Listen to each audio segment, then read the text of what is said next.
Aldrin Martín Briceño Conrado, comisionado INAIP Yucatán, nos acompaña el día de hoy.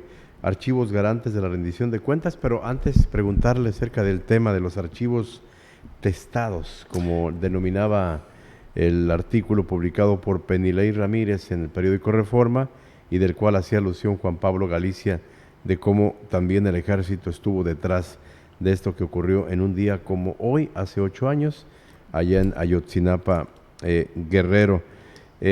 Este documento, básicamente, ¿qué es? Bueno, todos los documentos, no olvidemos que el actuar de todos de los sujetos obligados, esto es, de todos los entes del Estado, de todos aquellos que reciben recursos públicos para poder operar, José Luis, tienen que estar supeditados a sus actuaciones, a la documentación de esas actuaciones. Todo tiene que estar escrito, descrito, de acuerdo a sus funciones y atribuciones, en documentos. Y son los documentos públicos precisamente susceptibles al acceso a la información pública. ¿Qué quiere decir esto? Toda la historia de cualquier sujeto obligado de cualquier ente público se puede solicitar vía esta petición de documentos, solamente que la autoridad tendría que entregar esos documentos y la ley dice que hay dos posibilidades para clasificar la información. Cuando esta clasificación se da por cuestiones de datos personales, se habla de que se testa, se borra, se tachan los datos personales.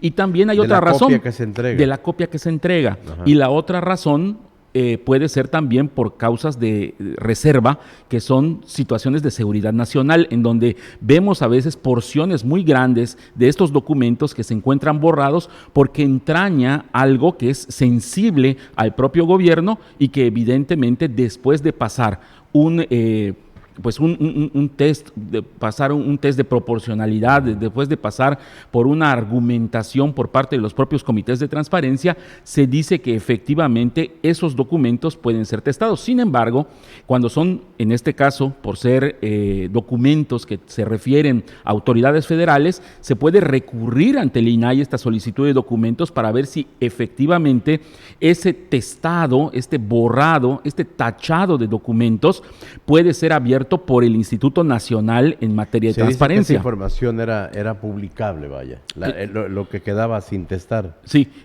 por eso te digo, al final de cuentas no olvidemos que el acceso a la información tiene 3 instancias. La primera es solicitar directamente, que creo que fue lo que hizo el periodista, pedir directamente a la autoridad, en este caso puede ser a la Secretaría de la Defensa Nacional, los documentos que tenga con relación a ese espacio de tiempo, a esas horas precisas dentro de lo que había sucedido en Ayotzinapa. Sido filtrado también. Bueno, si es filtrado, es raro que esté filtrado cuando está testado, a no ser que el testado entran muchos asegúnes, ¿no? Sea hechizo, ¿no? Sea hechizo. Entonces, creo que las fuentes oficiales y tienen la obligación de entregar la documentación.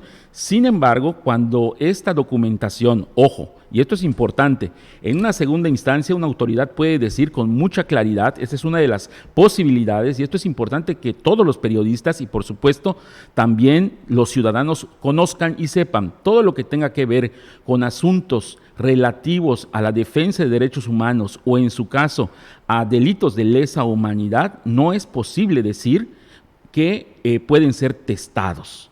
Pero esto, la segunda instancia, en este caso el INAI, tendría que declarar efectivamente que en esta argumentación es correcto el testado o no lo es. Pero insisto, en asuntos que entrañen la defensa de los derechos humanos, José Luis, no podría caber el testado de esos documentos. Y aprovechando el viaje, ¿cuáles son los sujetos obligados a tener presentación de archivos? Fíjate, José Luis, que todos los sujetos obligados en este caso son todas estas instancias que usted, que persona que nos escucha, escucha normalmente, que son las que detentan autoridad, el ayuntamiento de los municipios, evidentemente también el Poder Ejecutivo, el Poder Legislativo, el Poder Judicial y muy particularmente también los partidos políticos, los fideicomisos y por supuesto también todos aquellos que utilizan estos recursos públicos para poder operar.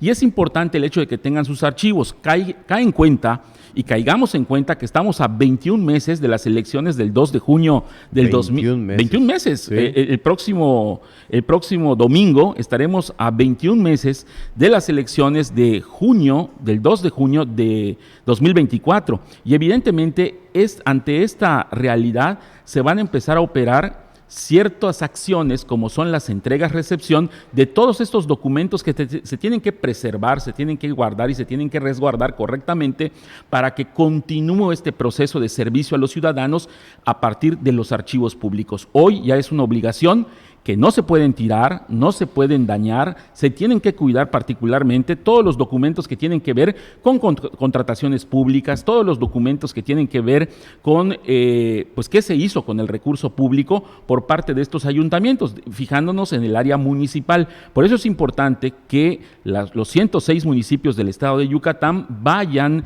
generando las acciones específicas para el cumplimiento de la Ley General de Archivos, porque evidentemente algo que hoy trae para los responsables del área de archivo es un cambio en la ley que creo que es importante. Uno, ya no son solo faltas administrativas, sino ya se configuran delitos penales y esto creo que lo podemos platicar en otra entrega. Aldrin Martín Briceño, muchas gracias. Gracias, José Luis, y un saludo para todos los que nos escuchan.